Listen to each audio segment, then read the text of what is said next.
ఏపీలో ఓట్ల గల్లంతుపై హైదరాబాద్ లో ఎలా ఫిర్యాదు చేస్తారని టీడీపీ నేత బొండా ఉమామహేశ్వరరావు ప్రశ్నించారు. దొంగ ఫిర్యాదులు చేసేవారు వైసీపీ అధినేత జగన్ లా జైలుకు వెళ్లక తప్పదని హెచ్చరించారు. ప్రశాంత్ కిషోర్ సర్వేలోనే వైసీపీకి 30 సీట్లకు మించి రావని తేలిందన్నారు. పీకే లోటస్ పాండ్ లో కూర్చుని టీడీపీ అనుకూల ఓట్లు తొలగిస్తున్నారని మండిపడ్డారు. వైసీపీ ఎన్నికల్లో పోటీ చేయకుండా ఈసీ నిషేధించాలని కొత్త అంశాన్ని తెరపైకి తెచ్చారు. గత ఎన్నికల్లో వైసీపీకి 67 సీట్లొచ్చాయని, ఈసారి అందులో సగం కూడా రావని తమ వద్ద సమాచారం ఉందని టీడీపీ అంటోంది. కేసీఆర్ జగన్ల జోడీ కేటీఆర్ మాటల్లో మరోసారి బయటపడిందని ఏపీ మంత్రి లోకేష్ ఆరోపించారు. కేటీఆర్ ఇచ్చిన స్క్రిప్ట్ నే వైసీపీ నేతలు చదువుతున్నారని విమర్శించారు. ట్విట్టర్ వేదికగా స్పందించిన ఆయన వైసీపీ ప్రొడక్షన్, టీఆర్ఎస్ డైరెక్షన్ లో టీడీపీ సభ్యత్వం, సర్వే డేటా తొలగించారన్నారు. డేటా చోరీ చరిత్ర ఆ పార్టీలదేనని, తమది బలమైన కార్యకర్తలున్న పార్టీ అన్నారు.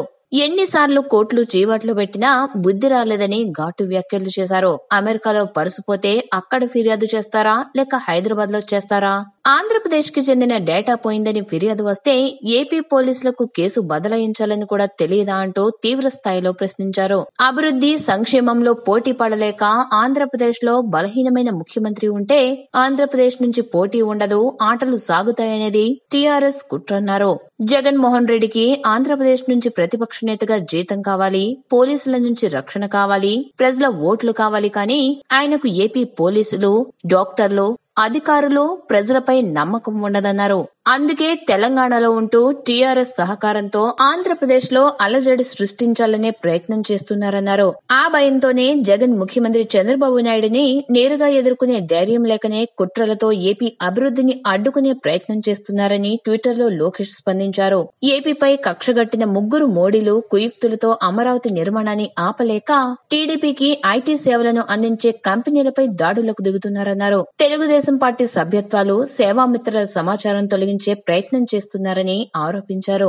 టీడీపీకి సేవలు అందిస్తున్న ఐటీ కంపెనీలపై తెలంగాణ పోలీసులతో దాడులు చేస్తున్నారని విమర్శించారు. ఐటీ ఉద్యోగులను కిడ్నాప్ చేసి బెదిరింపులకు దిగడం మోడీ సమేత కల్వకుంట్ల జగన్ కి సిగ్గుగా అనిపించడం లేదా అని ప్రశ్నించారు. జగన్ ను అడ్డదారిలో ముఖ్యమంత్రిని చేయాలని మోడీ, కేసీఆర్ కలలు అంటున్నారన్నారు. నియంత Modi direction, factionist Jagan action, KCR plan of action కు ఆంధ్ర ప్రజల రియాక్షన్ ను త్వరలోనే చూస్తారన్నారు.